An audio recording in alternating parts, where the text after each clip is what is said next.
Assalamualaikum warahmatullahi wabarakatuh. Perkenalkan, nama saya Selviana dari kelas 2 2B Manajemen. Nah, jadi di sini saya akan merangkum materi minggu lalu yang dibahas, yaitu etika perilaku pelaku bisnis.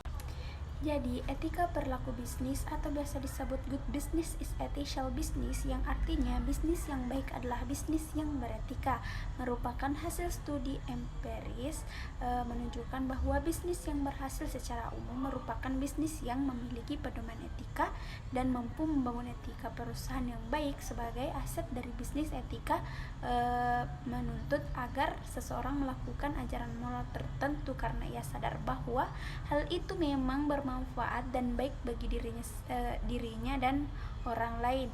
Seperti yang dikatakan Nelson Fauci bahwa menyusun instrumen dalam suatu kuesioner untuk menilai posisi etis individu. Penelitian tentang psikolog sosial sebagai seseorang harus memastikan bahwa tindakannya tidak pernah sengaja untuk menyakiti orang lain, bahkan untuk hal kecil. Nah, jadi pelaku bisnis merupakan pemegang kepentingan utama atau orang yang berkepentingan dalam sebuah bisnis. Terdapat beberapa pemegang kepentingan utama yang terlihat dalam bisnis, antara lain yang pertama pemilik, yang kedua karyawan, yang ketiga kreditor, yang keempat pemasok, yang kelima pelanggan, dan yang keenam investor.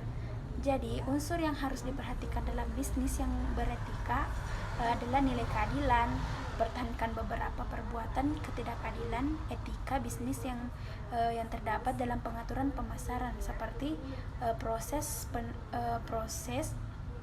mendapatkan barang yang dilakukan dengan menghadang supplier di pinggir kota sebelum masuk pasar atau mendapatkan harga lebih murah, mengurangi timbangan, menyembunyikan cacat dan yang terdapat di barang, melakukan penipuasi pemasaran, memanipulasi penawaran atau permintaan atau penimbang barangan, menjual barang dengan harga yang jauh lebih tinggi dari harga pasar secara sengaja, dalam artian memanfaatkan ketidaktahuan pembeli.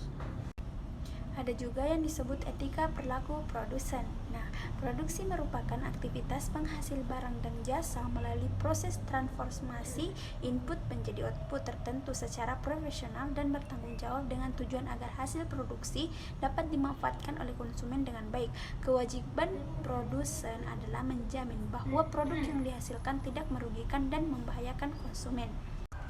Nah, selanjutnya ada etika perilaku pemilik perusahaan. Jadi, pemilik perusahaan adalah orang yang memiliki ide untuk memulai suatu bisnis dengan mengorganisasikan, mengelola, dan mengasumsikan resiko untuk bisnis yang dihadapi dari permulaan bisnis. Dengan kata lain, pemilik perusahaan adalah orang yang berwenang untuk melakukan segala sesuatu terhadap usaha yang dimilikinya. Dan terakhir ada etika perilaku karyawan. Jadi, karyawan yang berkualitas adalah aset yang paling berharga bagi perusahaan, karena perusahaan harus memaksimalkan mungkin dan harus mempertahankan karyawannya. Untuk memudahkan penerapan etika perusahaan dalam kegiatan sehari-hari, maka nilai yang terkandung dalam etika harus dituangkan ke dalam manajemen korporasi.